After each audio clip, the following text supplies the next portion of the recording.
a todos y bienvenidos nuevamente.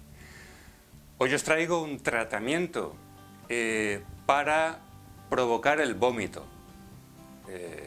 ¿Cuándo vamos a provocar ese vómito? Por ejemplo, cuando tengamos ganas de vomitar, porque algo nos ha sentado mal, porque hemos tenido un disgusto. Entonces podemos utilizar este resonador para generar ese vómito.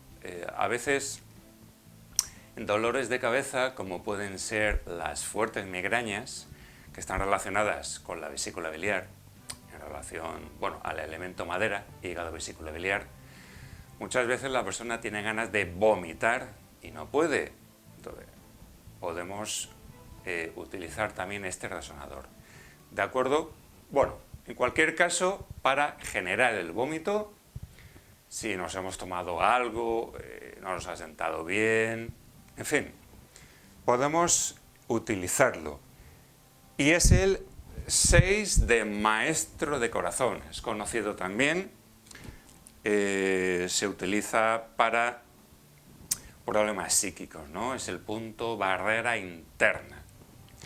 Nequan, que está localizado a la distancia de 2 Qs, desde el pliegue de flexión de la muñeca hacia abajo, ¿de acuerdo? Ahí entre los dos tendones, ese es el punto Nequan, 6 de maestro del corazón. ¿Cómo lo vamos a trabajar? Lo vamos a trabajar tonificando y dispersando.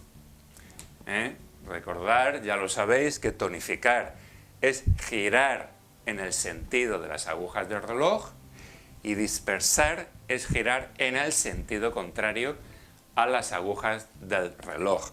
Por lo tanto, lo vamos a tonificar con masaje, tonifico, tonifico, tonifico, tonifico, tonifico, luego disperso, disperso, disperso, vuelvo a tonificar, ¿de acuerdo? Tonifico y disperso, tonifico y disperso. Y de esta forma vamos a provocar el vómito cuando pues sea necesario, ¿de acuerdo? Es un vídeo cortito, a un solo resonador, pero que muchas veces nos va a sacar de un apuro. Bueno, pues gracias, espero vuestros comentarios como siempre, suscribiros si aún no estáis suscritos, darle a la campanita para recibir los avisos y bueno, nos vemos en un vídeo próximo. Hasta luego.